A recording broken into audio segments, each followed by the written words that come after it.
السلام علیکم ورحمۃ اللہ وبرکاتہ۔ تو کیسے ہیں آپ لوگ؟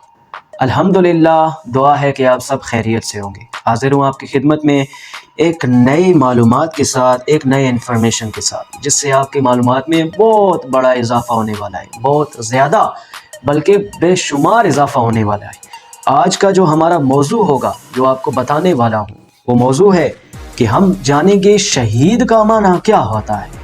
کہ دین اسلام کے اندر جب کوئی جنگ میں جاتا ہے، وہاں پر شہید ہوتا ہے، اس کی روح پرواز کرتی ہے، تو شہید کا معنی کیا ہے؟ تو آج ہم جانیں گے اس کتاب کے ذریعے، اور مقام جانیں گے کہ شہید کا رب العالمین کی بارگاہ میں مقام کیا ہے۔ شہید کا معنی شروع کرتے ہیں۔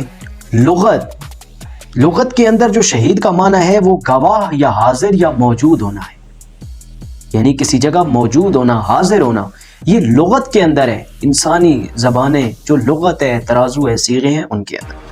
مگر شریعت میں اکثر شہید اسے کہا جاتا ہے جو ظلماً قتل ہو جاتا ہے، یعنی ظالم کے خلاف لڑائی کرتے جو قتل ہو، اسے شہید کہا جاتا ہے۔ صحیح ہے، الحمدللہ۔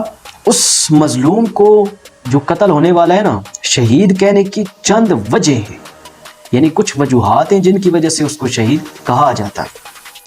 ایک تو یہ کہ قیامت کے دن ساری امت مصطفیٰ صلی اللہ علیہ وسلم کے پچھلے انبیاء کرام کے حق میں گواہی دے گی، یعنی یہ جو ہماری امت ہے، پچھلے گزرے ہوئے تمام انبیاء کی امتوں پر ہم گواہی دیں گے، جبکہ ان کی امتیں عرض کریں گی کہ اے مولا، ہم تک تیرے احکام نہ پہنچے تو وہاں پر ہم ایمان کیسے لاتے؟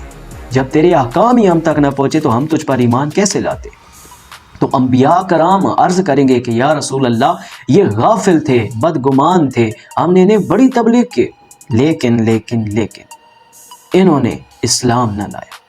ٹھیک ہے، تو وہاں گواہی امت مصطفیٰ، یعنی ہم امت سے صلی اللہ علیہ وسلم، ہم گواہی دیں گے ان انبیاء کی امت پر۔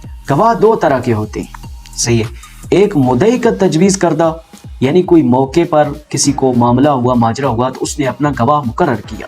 جیسے آپ جاتے ہیں نا عدالتوں میں، تو آپ کا کوئی معاملہ ہوتا ہے تو آپ اپنے کسی رشتہ دار کو گواہ بنا کر لے کر جاتے ہیں۔ اسی طرح ایک مدعی کا تجویز کردہ گواہ، دوسرا سرکاری گواہ، ایک وہیں عدالتوں کی طرف سے گواہ مقرر ہوتا ہے، وہ سرکاری گواہ۔ اب ایک مدعی کا تجویز کردہ گواہ اور ایک سرکاری گواہ، دو قسمیں ہو گئی۔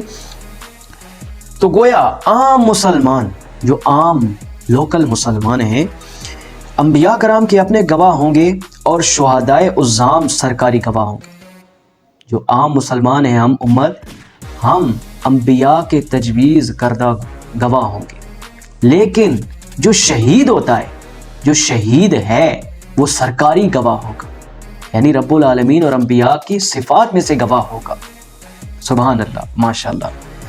نیز توحید کی گواہی سارے مسلمان دیتے ہیں، ہر ایک مسلمان گواہی دیتا ہے کہ اللہ ایک ہے، اس کے بھیجے ہوئے رسول محمد صلی اللہ علیہ وسلم ہیں، اور اس پر ہمارا ایمان ہے۔ لیکن شہید، اس کی گواہی کیسی ہے؟ شہید کی گواہی ایسی ہے کہ آپ جان لیجئے کہ وہ اپنے خون کے ذریعے گواہی دیتا ہے، اپنا خون بہا کر، اپنی جان دے کر توحید کی گواہی دیتا ہے۔ ماشاءاللہ، سبحان اللہ۔ اللہ کی بارگاہ میں دعا کرتے ہیں کہ کبھی اس مقام پر، یعنی شہید کے مقام پر، ہمیں بھی پہنچنے کی توفیق عطا فرمائے۔ جزاک اللہ خیر۔